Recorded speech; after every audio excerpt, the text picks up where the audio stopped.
चौथा अध्याय ऋग्वेद की शाखाओं का विस्तार। श्री पराशर जी बोले, सृष्टि के आदि में ईश्वर से आविर्भूत वेद ऋक यजुः आदि 4 पादों से युक्त और एक लक्ष्य मंत्र वाला था। उसी से समस्त कामनाओं को देने वाले अग्निहोत्री आदि 10 प्रकार के यज्ञों का प्रचार हुआ। तदंतर 28वें द्वापर युग में मेरे पुत्र कृष्ण द्वैपायन ने इस चतुष्पाद युक्त एक ही वेद के 4 भाग किए। परम बुद्धिमान वेद व्यास ने उनका जिस प्रकार विभाग किया है, ठीक उसी प्रकार अन्य वेद व्यासों ने तथा मैंने भी पहले किया था। अतः हे द्विज, समस्त चतुर्युगों में इन्हीं शाखा भेदों से वेद का पाठ होता है, ऐसा जानो। भगवान कृष्ण द्वैपायन को तुम साक्षात नारायण ही समझो, क्योंकि हे मैत्रेय, संसार में नारायण के अतिरिक्त और कौन महाभारत का रचयिता हो सकता है।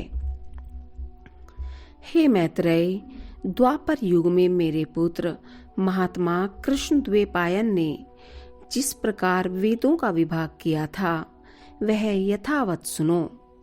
जब ब्रह्मा जी की प्रेरणा से व्यास जी ने वेदों का विभाग करने का उपक्रम किया, तो उन्होंने वेद का अंत तक अध्ययन करने में समर्थ 4 ऋषियों को शिष्य बनाया।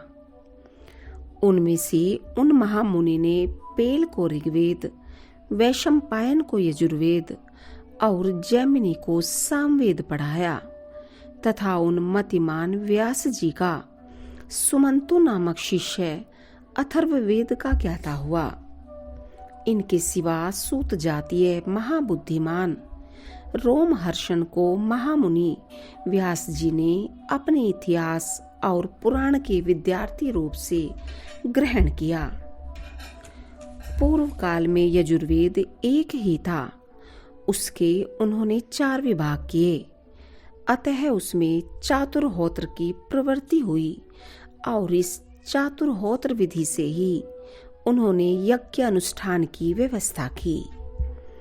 व्यास जी ने यजु से अधर्वयु के, ऋक से होता के, साम से उद्गाता के तथा अथर्ववेद से ब्रह्मा के कर्म की स्थापना की। तदंतर उन्होंने ऋक तथा यजुः श्रुतियों का उद्धार करके ऋग्वेद एवं यजुर्वेद की और साम श्रुतियों से सामवेद की रचना की।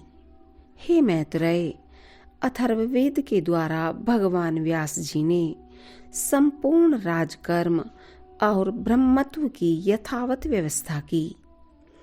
इस प्रकार व्यास जी ने वेद रूप एक वृक्ष के 4 विभाग कर दिए। फिर विभक्त हुए उन चारों से वेद रूपी वृक्षों का वन उत्पन्न हुआ। हे विप्र, पहले पेल ने ऋग्वेद रूप वृक्ष के 2 विभाग किए और उन दोनों शाखाओं को अपने शिष्य इंद्र प्रमिति और बाष्कल को पढ़ाया। फिर बाष्कल ने भी अपनी शाखा के 4 भाग किए और उन्हें बोध्य आदि अपने शिष्यों को दिया।